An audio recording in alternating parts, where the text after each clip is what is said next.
everybody, welcome back to Twisted Life of TV. I am Poetry. I'm gonna give y'all a little traveling talk on Thursday. Traveling talk Thursdays. It's been a while. Just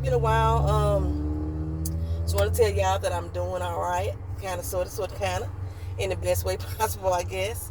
And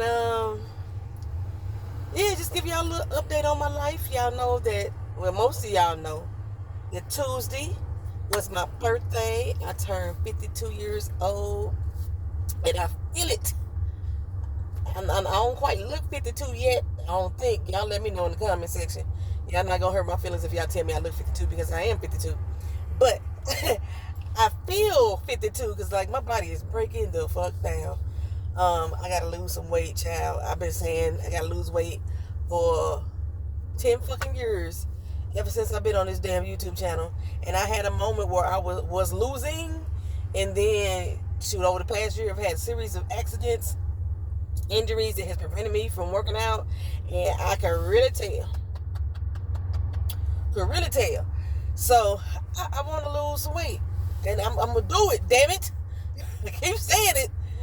But, look, I'm telling you right now.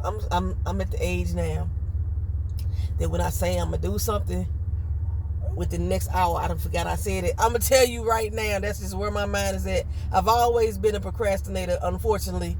But as time grows on, I get more and more forgetful. I swear I do. I ain't even say I need to write it down. I write it down and forget where the fuck I put it. So that ain't even help. But I start off good. And I maybe do like a day or two of really good working out. And then all of a sudden it drops the fuck off. And as of right now, I'm still not authorized to like walk. And y'all know that was my favorite pastime, was walking. I'm still not authorized to walk longer than a damn hour. So yeah, there's that. So I'm heading into work right now. I still got like a month left before I go back to the doctor and figure out what's going on with my ankle to see if I'm gonna need to have surgery. Like the injury itself, they say the average person normally would heal with the use of like the boots and stuff that I've been wearing. It would normally heal within a matter of 6 months. July 2nd is when they're going to reevaluate it for whether or not it's improving. Just like I said, essentially what the issue is that the injury that I got back on December 30th, the way that my tissue and ligaments was damaged, it was inflamed enough to be rubbing against hardware that was put back in my leg back in 2008. So it wasn't healing at the rate that it should be healing. And it's still causing me extreme pain. So get on your side of the motherfucking road. Yeah, so there's that. So we gonna see. Y'all, I just found out. This is going to piss me off just by saying it. So, the therapist, y'all know that I've been dealing with since 2018. The only therapist since I've been going to therapy. I started therapy, before I left the military. But I started going on a regular basis like in 96. And I've just now been able to find a therapist that I could even relate to it all, that I felt comfortable with, that that was helping me progress in my healing and understanding and or working through my mental health issues. And because of Doge and the Trump administration and them funky ass bastards that's in office, they are negatively affecting health care for people on a wide goddamn spectrum, which includes veterans. They are cutting veterans benefits. They are cutting how we are getting paid for certain ailments, if we get paid for the ailments at all. And they are really affecting the staffing. Just back in February to April, somewhere between those 2 months, that they made all the staff come back into the office. So a lot of patients that was doing remote work can no longer do it. So they was putting like 3 and 4 people in one fucking cubicle size office. My therapist being one of them. Now, I never actually went to her meetings at the office, but I think that they cancel all her her online therapy sessions altogether, which is crazy being that she has an autoimmune disease, so she can't really be around certain people during certain times if they got a cold because it could affect her negative, things like that. Anywho, I got a phone call the other day and she told me her receptionist called me and tell me that she is leaving. She is leaving the VA service altogether. She's been at that particular hospital for 7 years. Actually, since she's been my therapist, that's how long she's been there. And she can't take it no more. I'll find out specifically on Friday everything that possibly go down. I'm still working on trying to get my full disability, and hopefully she can sign off some of these letters before she go. I don't know how this is gonna work for me, y'all. I'm telling you, this lady has been helping me keep sane, and I must say she helps me with at least 70% of my issues. By her not being a black woman, there's a lot of things that I didn't feel like I could relate to. I could relate to her, or I didn't feel comfortable discussing a lot of the things, even though she has made me feel like there was a safe space. And just listening to her, sometimes I feel like, you know what, she gets me. I think I was saying the other day that I don't know if we was talking about this on Discord or if it was on this channel, that the number of white people that I trust is really small. She's one of those people. She's one of those people. And I already know that the last time when she got sick and she had to be out for 3 months, the stress that it caused on my mental health by not having her in my corner, she has been like one of my advocates to go up against. Like anytime I have issues and people who ain't listening to me or hearing me, she has been the one of the people that has fought for me, to help me fight for me. And by her leaving, my brain is already like, this shit is gonna be fucked up.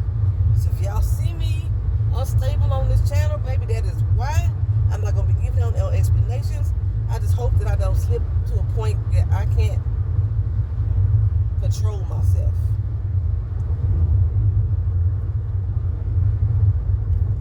I hope it doesn't. And I already know that the other two therapists is there. I can't stand them motherfuckers. I can't stand this one. One is a Latina lady who's a condescending ass bitch. Can't stand her. And another one is a male doctor, a white male doctor. Don't want to talk to this motherfucker at all because of my prejudices. But the fact that this motherfucker always trying to medicate me, I look up my ass to be locked up in the joint for, mental health against my will with this motherfucker. So I don't know. I don't know how I'm gonna handle this. Ugh. In the meantime, child, let me tell you about my birthday. It was really, I guess, a alright day. I was feeling in my feelings. I always feel kind of in my feelings lately because I think my mom called me and asked me what did I want to do for my birthday. And it pissed me off. She called me the day before and asked me what I was going to do for my birthday. And that pisses me off because I'm like, since I've been 10 years old, I'm 50 fucking 2 now. Since I've been 10 years old, there has not been a single motherfucker that has been considerate enough to do something for me for my birthday. Not a single motherfucker. So I was kind of in my bag. But considering my mama normally don't do shit for my birthday at all in the past few years.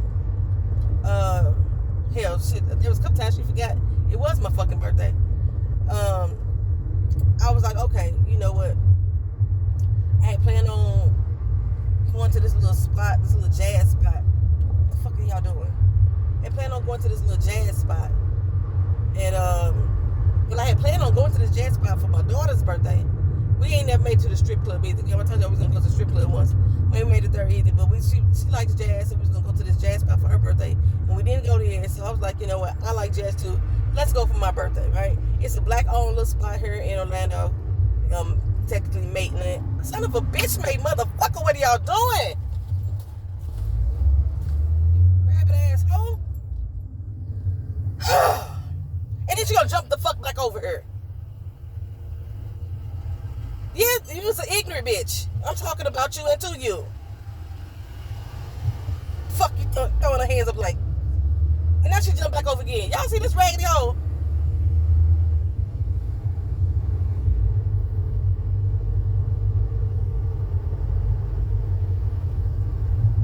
It's gonna make me late for work.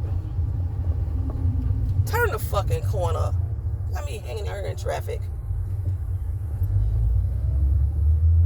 Time is 8:13. I need to be. I got 7 minutes to get to the last road. Where I'm at now, I should have been here 10 minutes ago. It's how fucking traffic moving. Son of a bitches. Okay. What was I talking about? I told y'all I've been forgetting. I've been in the same conversation. I forget what the fuck is going on. Like a minute later. What the hell was I talking about? My birthday. So, Jazz Tastings, that's the name of the little spot. It's located in Maitland, which is typically a little subdivision or a county or whatever you want to call it of Orlando. But Maitland is where the little place is at. It's black owned. It's basically, okay, so there's this is part of town called Eatonville. I think it's the first black neighborhood in Orlando. It's Eatonville, if I'm not mistaken. And then, so like right when Eatonville ends and Maitland begins, that's where the Jazz Club sits. Nice little spot, okay? No cover charge to get in. Cool. You got a $25 minimum, and it doesn't say it's a drink minimum, it's just a $25 minimum because they sell food. So we was like, we're gonna have dinner and listen to some jazz. And then it goes, happens to be Tuesday night, happened to be open mic night. So it wasn't like their regular jazz performers performing, a band performing, or what have you. It was, regular everyday folks in there going up there and getting up on the mic and doing their thing. Comedy, singing, playing music, and in poetry. You probably could have danced a jig too, I don't know. So, we get in there, splash, splash. Okay. We get in there, and first we come to the door, we standing there, and everybody inside the place looking at us stupid, because we standing at the door. We standing right by a sign that says, please wait to be seated. Well, shit, wasn't nobody at the hostess thing. So we standing there for a long motherfucking time looking awkward. And we get there when a girl finally comes up to us and was like, you got a reservation for the night. We was like, a reservation? Your website said nothing of reservations. I made sure I checked it over and over again to make sure we did not need a reservation. And she was like, oh no, you got to go to open table to make the reservation. Well, how the fuck you know you're supposed to make a reservation if your website don't say you got to make a reservation? But that's neither here nor there. We gonna push on past it. They sat us in a nice little booth. It was like a big little booth. The VIP people had it roped off and everything. And it just so happened that the people that came in right before us, my table, and another one that was like nearby, all of us were celebrating the birthday. So we was like, oh, cool. And we happened to get the VIP type table, without her even knowing that it was my birthday. So, y'all know, I am a poet, or I used to be. I hadn't been on stage performing in about 15 years, maybe longer.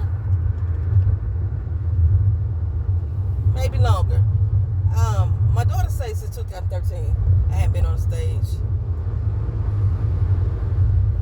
Maybe a little longer than that. I don't remember.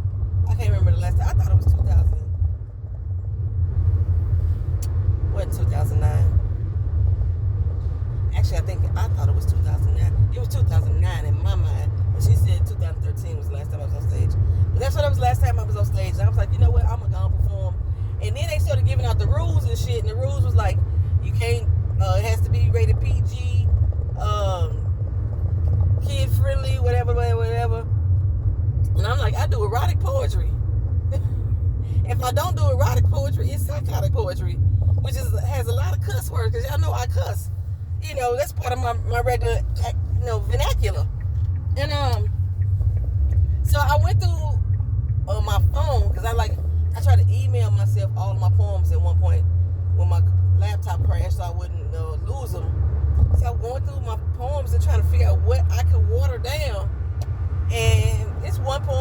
always I have been doing this poem for 25 fucking years. So I decided to do that poem and get up on stage, right? But like there was some guys that played saxophone and a little young guy that played trombone. They got up there and played first. They was jamming, okay? They was doing their damn thing. And then right after them, they took a fucking intermission. The intermission, girl, lasted about 15, 20 minutes. So I was about losing my nerve now to get on stage. I ain't been on stage in a long time. So, it's a nervous feeling to get back on stage. Why the fuck you bring your bitch ass over here in front of me like that there? See, that's why this vehicle is called aggressive appliances. Them motherfuckers drive aggressive too. Anywho, so like the band played on, they was jamming, they was doing some songs that we knew. So of course me, my daughter, and my mama, we over here karaokeing on the sideline. And but after that intermission, I was like, fuck, I ain't sure if I want to get up there. When they finally called me up there, of course I couldn't remember the damn poem. I couldn't remember it all the way, but I got right into the shit. I got right into it, right? I'm saying, I was shocked the hell out of people with the piece. I think I did that piece once on this channel before. I performed it before once for you guys.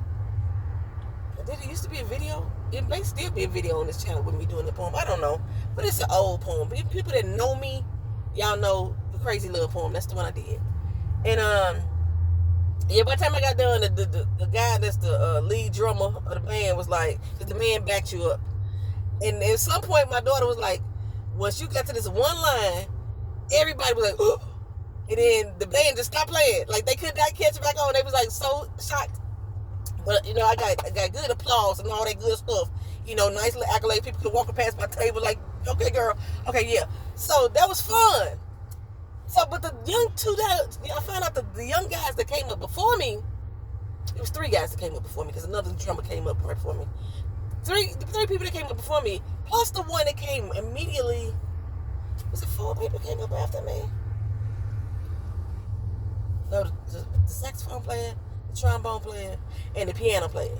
All them motherfuckers was teenagers. The piano player was 13. I'm like, what the hell are y'all doing up in a jazz club? But these young men are so fucking talented. They the type of ones who get their start in bars and clubs that they ain't supposed to be in and just fucking shine throughout life. That's how them little boys was playing their motherfucking ass off. The trombone player was sliding on that shit, baby. Woo! He was sliding on that shit. They was good. Then after me, another young man came up and hit the drums, and he was 17, acting a motherfucking monkey on that damn. They was clowning. And then we had a couple singers. They wasn't bad. Evidently, they must be like they were popular there. They was regulars.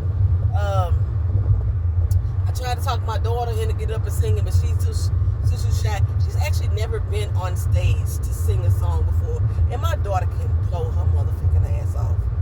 I come from a very musical family, especially of singers and people who play instruments. When it got to my mama in life, she just didn't get into the business like the rest of my family. So when it came down to me, we didn't have that mentality, that mindset. But before my mama, my uncle, my grandmama, my grandfather, my step-grandfather, my other step-grandfather, and my grandma was married 3 times. All them motherfuckers, my uncles, all this shit. My cousin right now is still, they rappers and producers. All of my family is still within the music industry in some kind of form or fashion. Just, I think when my mama left California and moved back to St. Louis, that kind of shut down the idea that I was going to be in the music industry as well. I used to be able to carry a tune. Me. I can't do it now. I mean, I can carry that motherfucker in my arms, but carry it in my throat, it ain't going to sound too good unless the shower is running. I don't know. When I'm in the car, I think I sound good as a motherfucker when I be singing. But then when I hear myself actually on the mic, somebody record it, I be like, who's that? Who said that? That's how I be feeling. But child, guess what I'm going to do? Y'all wouldn't believe it because y'all know I'm not like a super fan. I will talk about the wrongs I see with this person, the wrongs I hear the person sound when they sing, the quality of the, I like this person's music, but I'm not like a super fan, put it like that. But however, I believe, I don't know, my daughter, I ain't gonna say she's a super fan, but my daughter likes her a whole lot more than me. Put it that way. Like that Renaissance album, that's her shit. That Renaissance album, I can't stand that motherfucking album. Oh, yes, I said that shit. I'm going to see Beyonce. As far as I know, she's not coming to Orlando. So I was able to find us tickets in Atlanta. And I'm finna go into work right now. And damn, I got 6 minutes to get there. And I'm still 10 minutes away. I'm gonna go in the office, put in my days off. Because I'm supposed to be back at work full time. During that particular time, I'm not sure. But it'll be up to the doctor if I'm going back full time or not. But I need to take off for that day. I need to not be there. Make sure that because we already got the tickets. We already got the parking. I already got the car reserved. I'm going on this trip. So we're going up to Atlanta to go see Beyonce. I think her last show in Atlanta is the one we're going to. I was able to get tickets for, I think, a reasonable rate. They were like $300 when I looked on Thursday, and then I pulled the tickets back up on Friday, and they were half the price. I probably could have waited a little longer, ain't no telling. But I got the tickets for like $115.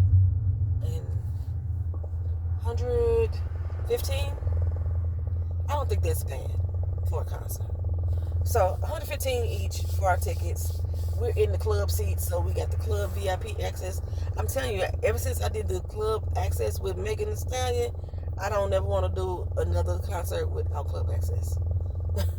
The ease of the bathrooms, the access to the food, the viewpoint, the comfortability of the seats. I don't ever want to do another concert that's not club access. Why are we going this motherfucking slow? Why you... Oh, she shouldn't be driving. She drove all the way to the shoulder to get back into the right lane. She shouldn't be driving. And she ain't young. I mean, she ain't old. She was all on the wheel like this. The wheel right here. You shouldn't be driving, Miss Man. I ain't never seen nobody make no turn like that. Okay, so I'm going to see Beyonce. And then if things go right, I'll be in Vegas again. Y'all know I went on a solo dolo trip a few years ago. But my daughter and her friends have a convention that they're going to in Vegas. I want to say the end of July, beginning of August. We're going to take our chances with getting on the plane, child. Atlanta trip be flying. It ain't no but a 6 hour. I mean, driving. It ain't no but a 6 hour drive. But Vegas, we got to fly. And they keep telling us to stay away from Newark Airport. I'm just keeping my eye on Vegas airport to make sure that we ain't got no issues or complications, child. But I'm going there. I forgot what all she wanted us to go. I know we supposed to be going to see the Magic Mike show, so that'll be out to go see the strippers. But I'm gonna kind of be solo dolo for the most part. Her and her friends gonna be doing their thing. I think they just really wanted the comfort of somebody, an adult that travels a lot in this space, keep them in check, because my daughter already feel like she might get out of control with the gambling, and she got that little bug in her a little bit, and she don't know, and she ain't never been subjected to it, but in her mind she already like, so when you get that feeling, you gotta follow your guts instinct. So I think we're gonna do maybe a couple things together, but I know I'm going to see Kelly Clarkson. That is another one of them white singers that I just gotta see. It was like me going to see Pink. I have to go see Kelly Clarkson. So for the month of July, I'm going to see Beyonce. And she may turn me into a super fan. Ain't no telling. Like I just watched her Homecoming documentary for the second time. I had watched it once before when it first came out. I watched it for the second time the other day on Discord. I posted it up on the channel when I was watching it so people could come watch it with me. I think I was the only one there. Yeah, I think I was the only one there. And so, it got me into saying, okay, yeah, I can go see her perform, because she puts on a damn show. There's a lot of things that What are they doing? Oh, somebody's car's broke down. I was like, what are they doing?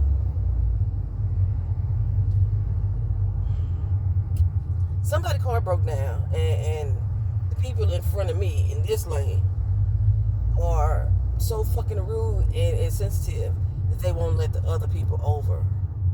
It shit could be so smooth. So people trying to jump over, and it's caused people to slam on their damn brakes. If y'all would just let the motherfuckers merge over, because you see the fucking vehicle is disabled up here, then like, hopefully Saturday I can get my car worked on. I asked my neighbor to finally help me with the last thing that I need to change, which all my lights and shit came back on, all my codes came back on. And it's been having some rough starts some days that it cut off while I'm driving. It's been doing that, child. And all 3 codes that came back on all have one thing in common. They all say that there's a vacuum leak somewhere. Okay, so I did the smoke test. I bought a damn smoke machine, child. I did the smoke test. I did the soapy water test. And there's no, checked all the hoses and stuff.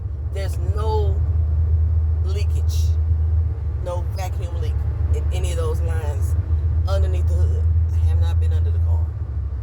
But because it's giving off a large leak, it's one particular thing that I have not changed on the car.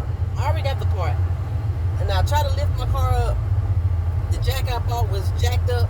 Had to end up taking it back. The fucking handle wouldn't stay in place. So I wasn't finna get underneath this fucking car. I couldn't really get underneath the fucking car anyway because my goddamn ankle. I couldn't do it. So that's why I went to my neighbor and was like, hey, I need you to help me change this part. I can't get underneath the car. But like I say, I was able to lift up the car enough to look to see the motherfucking part is dead center in the middle of the fucking car. I was like, ain't no way I'm getting my body underneath them. Ain't no way. Ain't no way for me to love you if you won't let me. Ain't no way. Okay, I told you I could sing a little bit. You know, I sound good in the car. I don't know what I sounded like to y'all over there, but it's time for me to be at work right now. I'm late now. It's not my intention. It messed up my paycheck again, so I'm not getting paid tomorrow. Messed up my paycheck again. And like the supervisor's like, no, there's no way for your shit to be fucked up because we had to set up all the way into July 2nd. Nobody should be touching your pay. It's already done. Go into the system, somebody went in there and changed my fucking numbers again, which creates a duplicate, almost like I'm trying to get money from my job and get money from the Department of Labor for the same work days. And so my job's workers' compensation department, they reject it because they verify all that shit first before they send it over to the Department of Labor. They verify all that shit first, and they's like, no, you can't. They need to fix this. And she's pissed. She's like, that's all I'm looking at is email after email after email of me telling them they need to fix your fucking pay. And by the grace of God, I still got half of that money left over from that loan. I told you I took out a $3,000 loan. I still got half of the money left over. And I was able to pay my mortgage for this month and should be able to get all the rest of my bills paid. I gotta buy another fucking dishwasher now, child. I got a leak somewhere. So where I thought I was peeing on the floor, I told you I thought I was sleepwalking and I might use the bathroom. That won't happen. It's just a leak in the fucking wall, which is not fucking good because I don't know how much damage that is caused. I don't know how much damage it is. I know I'm gonna have to turn my fucking wall out to get to that leak. Maybe they can. I don't know how much that's gonna fucking cost me. God damn it. But without having fucking steady income coming in correctly, it's a problem. So, I'm at work. I want to thank y'all for riding with me. This has been Traveling Talk. I'll see y'all in the next video.